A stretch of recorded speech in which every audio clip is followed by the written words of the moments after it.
Hey, how's it going, guys? Cultivamush back at it with another video, a $600 gaming PC build. Let's get right into this video with the CPU of the build. For the CPU of this build, I went with the AMD-FX 6300, 3.5 GHz, 6-core CPU. This is, in my opinion, the best budget-end CPU that you can buy on the market right now. Just a tremendous CPU, not only for gaming, but this can also do very decent video editing, live streaming, and rendering for its price range. I mean, think about it. It's a $99 CPU, and you can do some decent editing. You can live stream on Twitch if you want. And as far as gaming performance goes, it does pretty well, especially because more and more game developers are starting to use more than 4 cores in their games. Games like Witcher 3, games like Dying Light. If you get those games, they are going to take advantage of the 6 cores the FX 6300 has to offer. While it's still something a lot of developers aren't integrating, slowly but surely you're going to see more and more developers utilize the 6 cores and even the 8 cores that the FX 6300 have to offer. And right now, in my opinion, this is just one of the best CPUs you can get. Like I said, it's only $99, and it just really excels at not only gaming for its price range, it also does really good video editing and rendering. For the motherboard, I went with the Asus M5A97R20 ATX motherboard. Now, this is only $84 right now. In my opinion, that's an absolute steal for this motherboard. This has a lot of upgradability features for a very cheap motherboard. It is a ATX motherboard, so it's not even a mini ATX. You can go for crossfire configuration.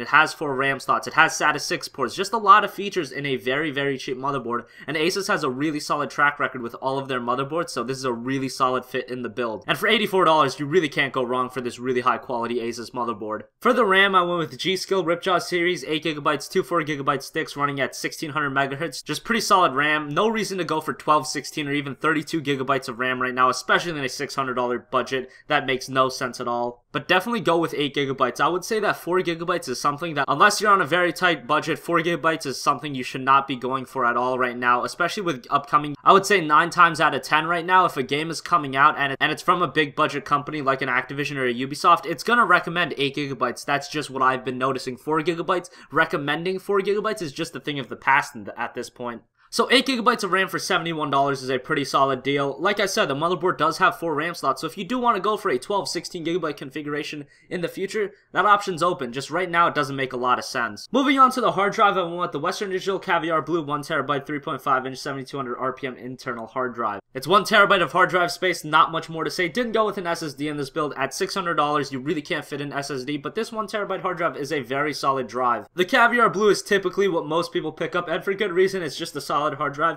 If you guys do want to go for a 2 or 3TB hard drive, you guys can.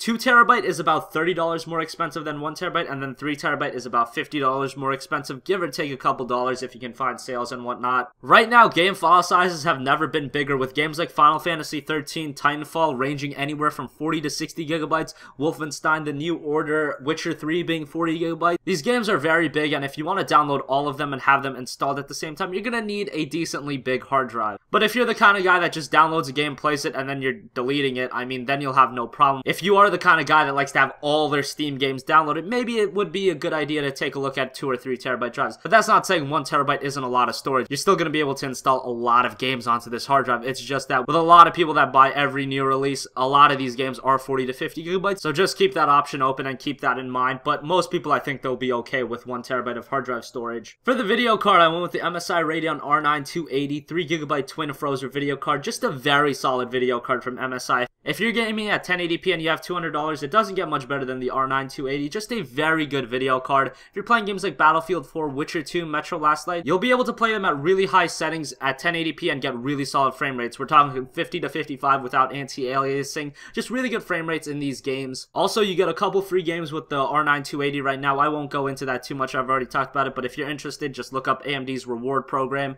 and you'll be able to see what kind of games you can get. But they're free games with a very solid video card. So it's just a win-win with this video card. The MSI R9 280 is just a tremendous video card for $200. A great 1080p gaming video card. For the power supply, I went with the SeaSonic 620W 80+ bronze certified power supply. This is $55 right now, and it's fully modular. This is going to power the build no problem. The FX 6300 is fairly power efficient, and so is the R9 280. You can even go for a crossfire configuration if you want in the future, and it's fully modular, which is going to help with cable management, which is always nice, and it's an 80+ bronze certified power supply for from SeaSonic. SeaSonic also has pretty good track record as far as their power supply goes, so this was a really good fit in the build. Finally, for the case, I went with the Cooler Master HAF 912 ATX mid-tower case for around $50 right now. One of the best cases for $50. I have this case myself and it works really well. A lot of airflow, a lot of ventilation, a lot of upgradability options. Just a very nice case, and the exterior is pretty sleek as well, so I like this case a lot. And for $50 right now, I thought this was one of the best cases you can get, and I highly recommend it, and it was a solid addition to the build. So thanks for watching this video, guys. Remember, hit that subscribe button, like this video. If you want to suggest a future video, leave it in the comments down below. I always read every single comment, so thanks for watching. I'll talk to you all later. Peace.